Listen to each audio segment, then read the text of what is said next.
Intermezzo, c'est d'abord une pièce de Jean Giraudoux et je crois que c'est une des plus belles, ou en tout cas c'est une des plus surprenantes. Giraudoux qui s'amuse comme un gosse à faire théâtre, un côté très enfantin, où il joue sur plein de codes, l'amour, les couples, les spectres, la magie, le théâtre dans le théâtre avec un personnage de droguiste qui fait la transition.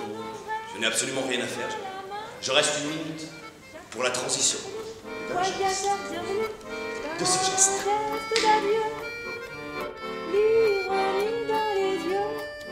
On est dans une forme de comédie humaine et en même temps au cœur de tout ça, il y a une femme. Il y a la figure d'une femme très complète, très riche, qui est Isabelle, qui est écartelée entre plusieurs hommes en quelque sorte, qui rêve de la mort mais qui est complètement dans la vie. Elle incarne toute cette ambivalence en fait propre à cette pièce qui la rend très baroque.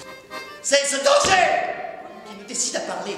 Et puis il y a intermezzo, c'est-à-dire le mot même qui fait forcément penser à la musique. Un soir, nous court la vie, elle picore, mange rose. Vous avez quelque chose à dire, monsieur le Mais au final, c'est vraiment l'histoire d'une ville qui subit un chamboulement de par l'apparition d'un spectre. Je désirais tellement vous parler. Me parler de qui? De vos amis. Des morts.